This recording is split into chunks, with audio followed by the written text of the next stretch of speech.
Go. Hi there. Welcome to today's Billionaires World Summit. And in this particular masterclass today, I'm going to be talking about something very fantastic that's going to help you along the line to wealth creation and maintaining wealth and about informations that could help you. Once again, I remain your host, your facilitator, and my name is Dr. Julius Aroba, your wealth financial entrepreneurship mind surgeon. In this week episode, we're going to be talking about some of the myths of the world millionaires or billionaires that are ruling in the top 5 global conglomerates. There's a lot of us. There's a lot of information out there that some of us are not privy to, and there are some that we are actually privy to. As part of the Wealth Code and Wealth Beyond Lifetime, which is one of the things that we teach, because our mottos from the Zillionaires community, RSA Links Zillionaires community, is that we rise by lifting each other up. And in this, there has been a lot of self-made billionaires, and there have been a lot of multi-made or wealth transfer billionaires that have gotten a lot of information in this time and age. And this has led to a lot of people working beyond and also chasing what is not meant to be. And that is why I've come with this in this masterclass today to talk about some of the basic myths. When we talk about Bill Gates, talk about Elon Musk, talk about Jeff Bezos, talk about Warren Buffett, and Donald Trump, and all the likes of them.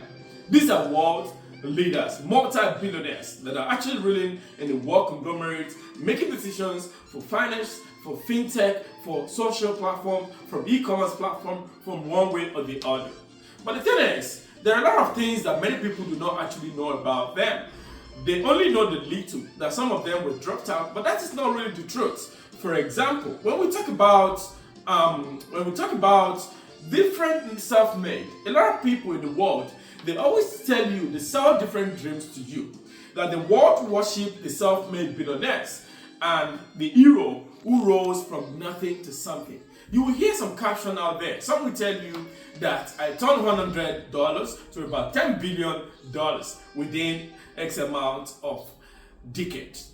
Yeah, it might be real, but some of them might not actually be factual truths. But this is why I want to demystify some of this myth that you've got around this. But every system of power has its own mythology. That's one thing I want you to know. And this particular one is about how it was built, how they're made, and how you can believe in their merits in terms of serving capital. And this story is not about inspiration, it's about demystify the illusions that has been sold to us. And as part of some of the things that we practice in our Billionaires community, we always tell people that you've got to be able to put in time and effort. Remember, anybody who jump up will surely jump down. Anything that blows will disintegrate. Balloon, when it blows, it will disintegrate. Bomb, when it blows, it will disintegrate. But anything that grows up over time will surely stay up. And that is why you've got to follow the process when you are on the journey of wealth creation. For example, the first person is that of the Warren Buffett. Warren Buffett, the owner of Berkshire Hathaway. The myth that they tell and they sold to a lot of us is that Warren Buffett fathers was, they always tell us that he's a genius who has actually mastered the art of market alone. That is a wrong myth. It's a wrong mythology that has been sold to us. But little do you know that the truth is that Warren Buffett's father was a stockbroker and a US congressman who was actually part of those that were actually in the US Congress stockbrokers. And Warren Buffett actually learned some of these things under that tutelage, and he grew up in the halls of Wall Street before most kids touch wealth or mathematics. Because when you talk about stockbroking, you talk about this is all about numbers. How the numbers fall in and how the numbers fall out. And you can be able to do mathematics here and there and you put them together. And that is how he did not break into wealth, but he was born into stockbroking and US congressman as a witch. And this is where he got some of these skills that he was able to now understand the financial code of Wall Street. Now, I don't know where you're born into. I know a lot of people will say your father's dream cannot actually help you to get to become what you're meant to be in life. But do you know that what your father, a business legacy that he started, can actually continue by you? If you look at the story of Warren Buffett, for example, you will see that it is something that has actually helped him over the years to be able to grow into it and become a master of it. Stockbroking in the world, where he can be able to tell you what shares to buy, what investment you can invest into. And there are quite a lot of things around that. Again, remember that this also boils down to what you know. What you know, it is only those who know that rule over those who do not know. What you don't know is bigger than you until what you know. Until when you know it, then you become a master of that. And that is why Warren Buffett is. The second person of meteorology today is that of Elon Musk, the owner of Tesla and SpaceX and Twitter, which is now called X. A lot of people always say that immigrants, they always say that Elon Musk slept on the floors and he conquered the Mars, the Uranus, and all the likes, the SpaceX. But do you know that that is not all about Elon Musk? I know that you understand that, okay, he was supported by some persons and he became X, and it's not like that. But do you know that the truth is that his father owned emerald mines in Zambia? The father of Elon Musk owned emerald mines, mining sites, mines in Zambia. Private schools, startup capitals, and elite university pipelines paved the way for Elon Musk. Do you know about that? I'm sure you're hearing that for the first time, but you can also do more findings around it. And this now tells you that the legend sells better than the lineage, because he was able to learn some of the business acumen from his father, who owned Emerald and who owned startup capitals, where they start different businesses and they also support different businesses. And from there, these skills actually became something that was very formidable of Elon Musk today. Do you know that when it was about raising money for buying X in recent times, he had to sell a certain product so that he can be able to become much more better in that product. Now, I know you are out there, you're saying you can't sell, it's so difficult to sell. But do you know that if you don't sell, people will sell to you? And that is why you've got to be an innovator and create a creator. And as part of the Billionaires community, it's our goals and value for you to create, to dominate. Number 3 is that of Bernard Arnault, the owner of Louis Vuitton MH, LV, and some say Louis Vuitton MH. They normally say that the son of an engineer who built luxury from dust. That's what people always say. But do you know that that is not the real truth? His father owned a massive construction firm, which you are not privy to. And he inherited a lot of cash and control via his father's construction company. And he used that to buy both Christian Dior, Louis Vuittons, and it wasn't an innovation. It was an inheritance rebranded. If you know about Christian Dior, they are a line of luxury designers. But now it has now been changed over the years to become something much more formidable, which we call LVMH, which is owned by Sir Bernard. Another one is about the President of the United States of America, which is one of my favorites, the President Donald Trump, who owns the Trump Organization, or the Trump Towers and beyond. And people always say that he started with just $1 million. But do you know that the truth is that he inherited over $400 million through a trust, loopholes, and family bailouts.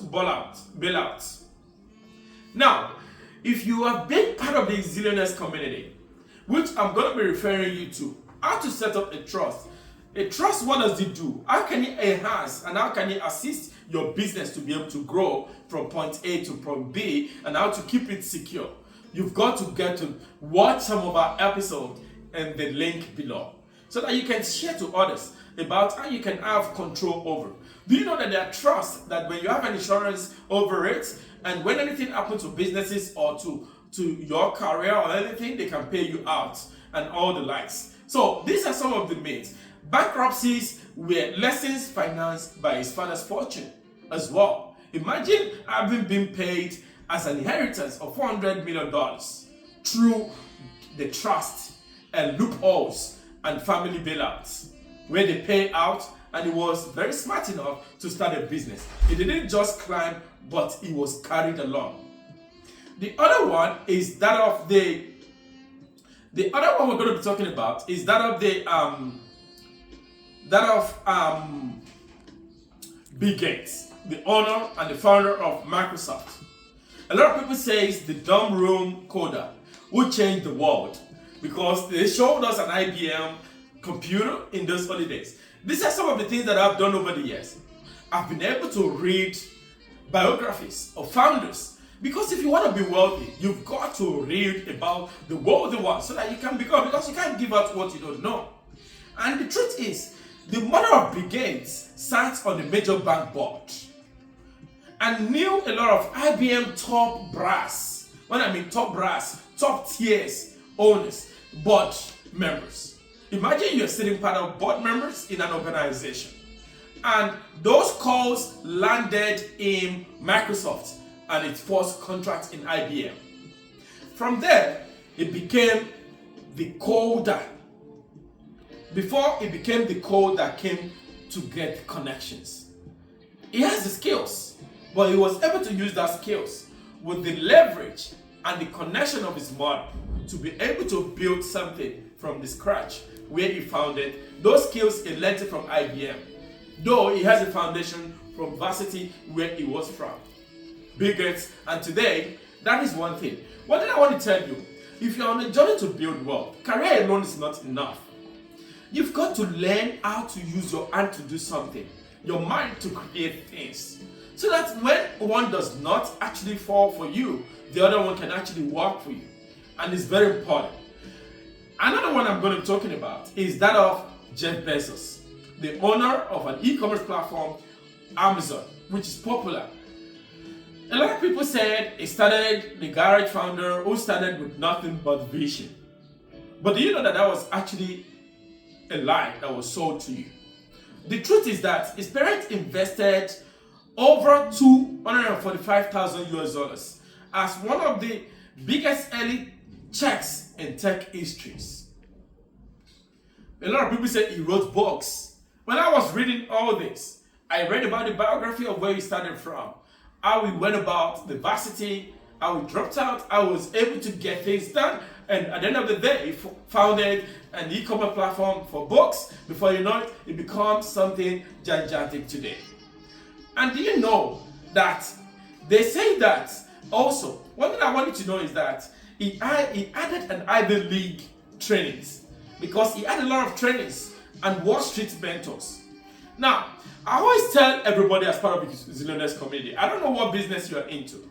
If you want to be successful in a particular line of business or in a career, look for somebody who is doing very well, or look for the top 10 persons or individuals that are doing very well in that industry or in that field or specialty or in that product, and pay to be able to get access to them. Remember, when you don't pay for things, you don't pay attention. A lot of people these days just want everything for free, and it's not ever the way things work in this modern age. You've got to know how to be able to go extra, so that when you give extra, you get extra. By paying for that, he paid for mentorship on the Wall Street, according to the inside journals. Having paid for that, he was able to raise capital that meets competence, and it actually helped him to shorten the old way of greatness. And today, you find out that he owns X amount of Amazon. He might be the highest shareholder, but there are a lot of people that actually contributed into the business. I know you founded a company. I know you own a career. You want to be able to just own it 100% so that you can be the number one. You can be the only one. But you can't grow, friends. You need leverage to be able, you need constant learning to be able to outscale and outsmart your competitors in the marketplace. The real truth is, when you look at every one of them, none began at zero. They work with leverage. They add family money. They add family networks. They add elite networks. They add education that most of you did never touch. Some even say, I remember during the week I was talking to one of my mentees, and he said to me that education is a scam. I said no. Education helps you to be able to think critically and analytically. It helps you to be able to put alphabets A to Z together so that you can be able to pronounce dictions. And that's why you go through the school system. And also, math from 0 to 10, when you put it together, you can be able to do calculations. That is what the school system taught us, to be able to know how to pronounce, how to go about critical thinking, how to solve problems. And I know that by the time you enter year 1 or your first grade in your varsity, by the time you're graduating in the final year, you find out that the curriculum was outdated. But nevertheless, the new one that you've actually learned is meant to be able to put into a system. The school system trained people to be able to go through the system. By the time you're done to be able to apply for jobs, you apply for a job and you now be begging to apply for a job, which is not the right method of going. You're not meant to be applying for a job by the time you're done with varsity. Because by the time you're done, they call you bachelor of something. You should be a bachelor in that thing, which means you are now a self-dependent. At that stage, it's not a stage where you want to be relying on your parents. It's not a stage where you want to be able to go about people spoon-feeding you. You should now be creating things, trying businesses at that stage so that you make more mistakes and you can be able to accumulate your mistakes to form something more better as you grow along the line. Why do you people call them self-made billionaires? Is it because of the hopes that they sell? Or is it because the game that was tilted before the first move? I've helped you today to decode what I call full financial architecture for you to become a global wealth house using the wealth algorithm so that you can become much more better, become richer, and be able to. If you want to know more about the Billionaires community, you want to be able to get some of our books as well that we've written, you can log on to the Wealth Code as some of the secrets that the Billionaires actually make use of, the billionaires make use of. I will refer you to www.juliusaroba.com to be able to order for the book /SHOP for the book. Wealth Code. The other one is that of the Wealth Beyond a Lifetime. Friends, remember, if you don't pay to be able to get access to what people don't know, what other people know, you'll not be able to get a shortcut to where you want to go to. Wealth Beyond a Lifetime is a book that will help you to build your family legacies. And remember, no one builds wealth alone. This is actually written by 3 of us, my friends, business partners in so many businesses that we still do to today. Over a decade, we've all known each other and been working together. I hope you'll be able to order for these books, and I hope you'll be able to share this episode, masterclass, with your friends and networks so that they can be able to learn something new today. Please share, like, follow, and comment on what you've learned. So, where are you starting from in that wealth journey? Are you where you want to be? And are you actually making progress of what you want to be in life? So why not do the same? Start acting now. Join our network. Subscribe to our mentorship. Join on LinkedIn. Look for RSA Links Billionaires Community. On Facebook, look for RSA Links Billionaire. And also on our WhatsApp, you can check for our WhatsApp link at below. And also follow us on Instagram at RSA Links. And I can't wait to see you again in our next masterclass, and I wait to hear your testimony. I remain your host. My name, once again, is Dr. Oluwasegun Julius Aroba, your wealth, financial, entrepreneurship mind surgeon. I'll see you again. Goodbye for now, and God bless you.